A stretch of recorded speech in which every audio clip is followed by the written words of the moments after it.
ನಮಸ್ತೆ ಗೆಳೆಯರೇ, ಇದು ಶುಕ್ರವಾರದ ಲಾಗ್. ನಿನ್ನೆ ಗುರುವಾರದ್ದು ಲಾಗ್ ನಾನು ವಿಡಿಯೋ ಅಪ್ಲೋಡ್ ಮಾಡೋಕ್ಕಾಗಿಲ್ಲ. ಸ್ವಲ್ಪ ಕೆಲಸ ಆಯಿತು, ಬ್ಯುಸಿಯಾಗಿದ್ದರಿಂದ ಮಾಡೋಕ್ಕಾಗಲಿಲ್ಲ. ಇವತ್ತು ಶುಕ್ರವಾರ ದೇವಸ್ಥಾನಕ್ಕೆ ಹೊರಡೋಣ ಅಂದ್ಬಿಟ್ಟು ದೇವ್ರ ಪೂಜೆ ಎಲ್ಲ ಮಾಡಿ ಟಿಫನ್ ಎಲ್ಲ ಮಾಡಿಕೊಂಡು ದೇವಸ್ಥಾನಕ್ಕೆ ಹೊರಟ್ವಿ. ನಮ್ಮನೆ ಹತ್ರ ಅಂತೂ ಬಸ್ಸೇ ಸಿಕ್ಕಲ್ಲ, ತುಂಬಾ ಕಾಯಬೇಕು ಬಸ್ಗೋಸ್ಕರ. ಕಾಯ್ದಮೇಲೆ ಅರ್ಧ ಗಂಟೆ ಕಾಯ್ದಮೇಲೆ ಒಂದು ಬಸ್ ಬಂತು ಹೆಂಗೋ ಪುಣ್ಯಕ್ಕೆ. ಸರಿ ಅಂತ ಆ ಬಸ್ ಹತ್ಕೊಂಡ್ವಿ. ಆದರೆ ಇಲ್ಲಿ ಏನು ಅಂದರೆ ತಿರ್ಗಾ ಅದು ಪೂರ್ತಿ ಅದು ಬನಶಂಕರಿವರೆಗೂ ಹೋಗಲ್ಲ ಬಸ್ಸು. ತಿರ್ಗಾ ಕದ್ರನಹಳ್ಳಿ ಕ್ರಾಸಲ್ಲಿ ಇಳ್ಕೊಂಡು ತಿರ್ಗಾ ಅಲ್ಲಿಂದ ಹತ್ತಬೇಕು. ಕೆಲವೊಮ್ಮೆ ಅಂತೂ ಒಂದೊಂದು ಕಡೆಗೆ ಮೂರು ಬಸ್ ಹತ್ತಬೇಕು. ನಾನು ಅಂಗನವಾಡಿಗೆಲ್ಲ ಹೋಗಬೇಕು ಅಂದರೆ ಮೂರು ಬಸ್ ಹತ್ಕೊಂಡು ಹೋಗಬೇಕು. ತುಂಬಾ ತಲೆ ಕೆಟ್ಟೋಗುತ್ತೆ. ದೇವಸ್ಥಾನದ ಹತ್ರ ಬಂದ್ರಿ. ಏನಪ್ಪ ಅಂದರೆ ಕೆಲವೊಂದು ನನಗೆ ಗೊತ್ತಿರೋ ಅಂಥದ್ದನ್ನ ನಾನಿವತ್ತು ನಿಮ್ಮ ಜೊತೆ ಶೇರ್ ಮಾಡ್ಕೊಳ್ಳೋಣ ಅಂತ ಇದ್ದೀನಿ. ತಪ್ಪು ಸರಿ ಅನ್ನೋದಕ್ಕಿಂತ ನಾನೇನ ತಪ್ಪು ಹೇಳಿದರೆ ದಯವಿಟ್ಟು ತಪ್ಪಾಗಿ ಏನು ಇದು ಮಾಡಬೇಡಿ. ಹೇಳಿ ಬೇಕಂದ್ರೆ ನಾನು ಹೌದಾ ಅಂತ ನಾನು ತಿಳ್ಕೊತೀನಿ.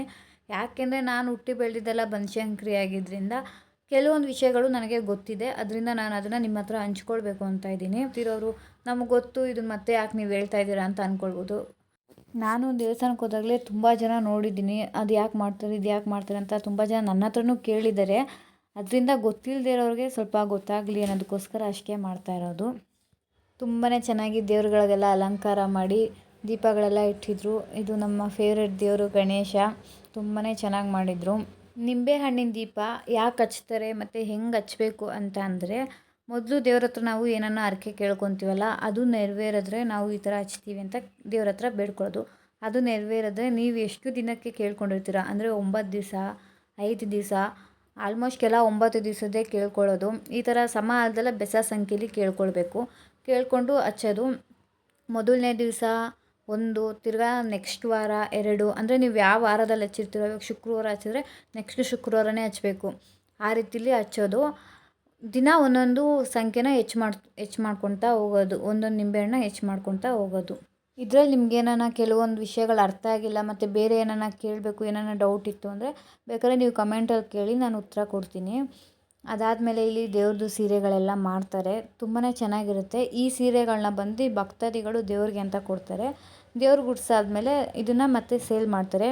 ದೇವ್ರು ಗುಡ್ಸಿದ ಸೀರೆ ಅಲ್ವಾ, ಅದು ತುಂಬ ಒಳ್ಳೆಯದು, ಮನೆಗೆ ತೊಗೊಂಡು ಹೋಗ್ತಾರೆ ಅಂತ ತುಂಬ ಜನ ತೊಗೊಳ್ತಾರೆ. ದೇವ್ರದ್ದು ಪಾದ ಇದೆ, ಅದನ್ನು ಯಾಕೆ ಎಲ್ಲರೂ ಆ ರೀತಿಯಲ್ಲಿ ಮಾಡ್ತಾಯಿರ್ತಾರೆ. ಬಟ್ ಅದ್ರ ಅರ್ಥ ಏನು, ಅದು ಹೆಂಗೆ ಮಾಡೋದು ಅಂದರೆ, ಮೊದಲು ನಮ್ಮ ಕೈಗಳನ್ನ ನಾವು ಜೋಡಿಸಿ ಇಟ್ಕೊಳ್ಬೇಕು. ಜೋಡಿಸಿ ಇಟ್ಕೊಂಡು ನಮಗೇನಾನ ಆಗಬೇಕು ಅಂತ ಇರುತ್ತಲ್ಲ ಮನಸ್ಸಲ್ಲಿ, ಅದನ್ನು ಕೇಳ್ತಾ ಇರಬೇಕು ನಾವು ದೇವ್ರ ಹತ್ರ. ಅದೇ ವಿಷಯದ ಬಗ್ಗೆನೇ ಕೇಳ್ತಾನೆ ಇರಬೇಕು. ದೇವರೇ ನನಗೆ ಈ ಥರ ಆಗಬೇಕು, ಈ ಥರ ಆಗಬೇಕು ಅಂತ. ಆವಾಗ ಏನಾಗುತ್ತೆ, ಅದು ಆಗುತ್ತೆ ಅಂತ ಇದ್ದರೆ ನಮಗೆ ಯಾರೋ ಹಿಂದ್ಗಡೆಯಿಂದ ಬಂದು, ಅಂದರೆ ಗಾಳಿ, ಒಂದು ದೊಡ್ಡ ಜೋರಾಗಿ ಗಾಳಿ ಬಂದು ನಮ್ಮನ್ನ ತಳ್ದಂಗೆ ಆಗುತ್ತೆ. ತಳ್ದಂಗೆ ಆದಾಗ ನಮ್ಮ ಕೈ ಆಟೋಮೆಟಿಕ್ಕಾಗಿ ನಾವು ಮೂವ್ ಮಾಡೋದಲ್ಲ, ಅದೇ ಆಟೋಮೆಟಿಕ್ಕಾಗಿ ಮೂವ್ ಆಗುತ್ತೆ. ಹಂಗೆ ಮೂವ್ ಆಗುತ್ತೆ, ಮತ್ತೆ ಪುನಃ ಬಂದು ನಮ್ಮ ಕೈ ನಮಗೆ ಸೇರುತ್ತೆ ಅಂದರೆ ಅದಾಗುತ್ತೆ ಅಂತ. ಇದು ಬೇಗ ಆದರೆ ಬೇಗ ಈ ಕೆಲಸ ಆಗುತ್ತೆ ಅಂತ, ಸ್ವಲ್ಪ ನಿಧಾನಕ್ಕಾದರೆ ನಿಧಾನಕ್ಕಾಗತ್ತೆ ಅಂತ ಅರ್ಥ. ಇಲ್ಲಿ ತುಲಾಭಾರ ಸಹ ಇದೆ. ಈ ತುಲಾಭಾರ ಆಲ್ಮೋಸ್ಟ್ ಎಲ್ಲರಿಗೂ ಗೊತ್ತಿರುತ್ತೆ ಅದು ಯಾವ ರೀತಿ ಅನ್ನೋದನ್ನು. ಆಮೇಲೆ ದೇವ್ರ ದರ್ಶನ ಎಲ್ಲ ಮುಗಿಸ್ಕೊಂಡ್ವಿ. ಊಟ ಅಲ್ಲೇ ಮಾಡ್ಕೊಂಡ್ವಿ. ಖಾರ ಪೊಂಗಲ್ ಮತ್ತು ಸಿಹಿ ಪೊಂಗಲ್ ಮಾಡಿದರು, ತುಂಬಾ ಚೆನ್ನಾಗಿತ್ತು. ಊಟ ಮಾಡ್ಕೊಂಡ್ವಿ. ಇವತ್ತು ಕರ್ಬೇವಿನ ಸೊಪ್ಪಿನ ಬಗ್ಗೆ ಒಂದು ಟಿಪ್ಸ್ ಕೊಡೋಣ ಅಂತ ಇದ್ದೀನಿ. ಕರ್ಬೇವಿನ ಸೊಪ್ಪು ಫ್ರಿಜ್ ಇರೋರ ಮನೇಲಾದರೆ ಚೆನ್ನಾಗಿ ಇಟ್ಕೊಳ್ಬೋದು, ಹಸಿ ಹಸಿಯಾಗಿರುತ್ತೆ. ಬಟ್ ಆದರೆ ಫ್ರಿಜ್ ಇಲ್ಲದಿರೋರಾದರೆ ಹಂಗೆ ಇಟ್ಕೊಳಕ್ಕಾಗಲ್ಲ. ಅದರಿಂದ ಮೊದಲು ಎಲ್ಲ ಎಲೆಗಳನ್ನೆಲ್ಲ ಬಿಡಿಸ್ಕೊಳ್ಬೇಕು. ಬಿಡಿಸ್ಕೊಂಡ ನಂತರ ಕ್ಲೀನಾಗಿ ತೊಳ್ಕೊಳ್ಬೇಕು. ಯಾಕಂದರೆ ತುಂಬ ಧೂಳಿರುತ್ತೆ ಅದ್ರ ಮೇಲೆ, ಅದರಿಂದ ಕ್ಲೀನಾಗಿ ತೊಳ್ಕೊಳ್ಬೇಕು. ತೊಳೆದಾದ್ಮೇಲೆ ಇದನ್ನು ಬಿಸಿಲಲ್ಲಿ ಒಣಗಾಕಬಾರ್ದು, ನೆರಳಲ್ಲೇ ಒಣಗಾಕಬೇಕು. ಬಿಸಿಲಲ್ಲಿ ಒಣಗಾಕಿದ್ರೆ ಬೇಗ ಒಣಗೋಗುತ್ತೆ, ಆದರೆ ನೆರಳಲ್ಲಿ ಒಣಗಾಕ್ರೆ ಲೇಟ್ ಆಗುತ್ತೆ. ಆದರೂ ಕೂಡ ನೆರಳಲ್ಲಿ ಒಣಗಾಕಿದ್ರೆ ನೀವು ಎಷ್ಟು ದಿವಸ ಆ ಕರ್ಬೇವಿನ ಸೊಪ್ಪು ಇರುತ್ತೋ ಅಷ್ಟು ದಿವಸನೂ ಅದು ಹಸಿ ಇದ್ದಾಗ ಎಷ್ಟು ಹಸ್ರಾಗಿರುತ್ತೋ ಒಣಗಿದ ಮೇಲೂ ಕೂಡ ಅಷ್ಟೇ ಹಸ್ರಾಗಿರುತ್ತೆ. ಅದರಿಂದ ನೆರಳಲ್ಲೇ ಒಣಗಾಕಿ, ನೆರಳಲ್ಲಿ ಒಣಗಾಕೋದ್ರಿಂದ ಹಸ್ರಾಗಿರುತ್ತೆ. ಇಲ್ಲಾಂದರೆ ಬಿಸಿಲಲ್ಲಿ ಒಣಗಾಕಿದ್ರೆ ಕಪ್ಪು ಕಲರ್ ಬಂದುಬಿಡುತ್ತೆ. ನೀವು ಬೇಕಂದರೆ ಟ್ರೈ ಮಾಡಿ ನೋಡಿ ಒಂದು ಸತಿ, ನೆರಳಲ್ಲೇ ಒಣಗಾಕಿ ನೋಡಿ ಒಂದು ಸತಿ, ಹಸ್ರಾಗೇ ಇರುತ್ತೆ ಅಂತ. Thank you so much.